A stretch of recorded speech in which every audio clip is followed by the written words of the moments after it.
Fora TV. The world is thinking.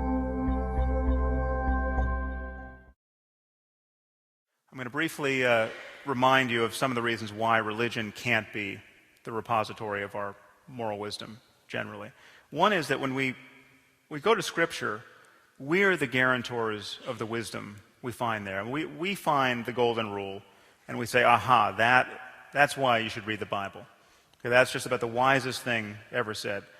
But then we includes fundamentalists and Orthodox Jews, we ignore the rest of the book. We ignore the places in Deuteronomy and Leviticus and 2 Samuel where the most mind-numbing theocratic barbarism is recommended. So we bowdlerize the book. So clearly our moral tools are coming from outside the text.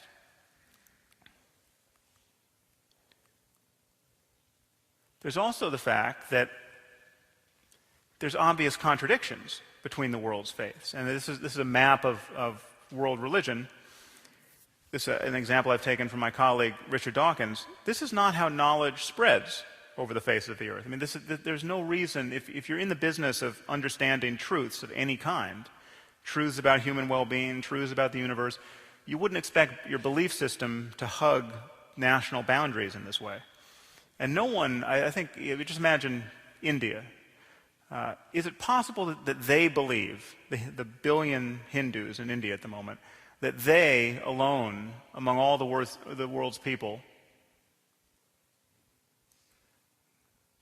well, they could probably build me a better remote, there's no doubt about that. Do they even think that they know that Ganesh, the elephant-headed god, exists and must be worshipped? I mean, this is not the way we're discovering things about the nature of the world. The people are accidentally born into the right belief system by dint of geography. Now, apart from the contradictions between faiths, there are impressive patterns of contradiction within every faith.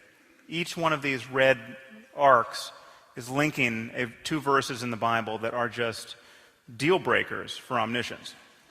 I mean, these are statements that the Bible is just self-refuting in hundreds of places.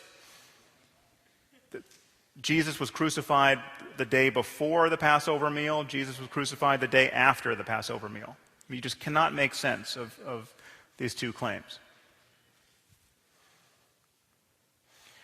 There's also the inconvenient fact that the most important and easily resolved moral conundrums are conundrums that the creator of the universe apparently gets wrong. So slavery is perhaps the most consequential and easiest moral problem we've ever had to confront. Slavery is supported in the Bible, both in the Old Testament and the New. The God of Abraham never envisioned a time where human beings ceased to keep slaves. That is a fact. And then Jefferson Davis, the president of the Confederacy, was right to point out that theology was on the side of the slaveholders.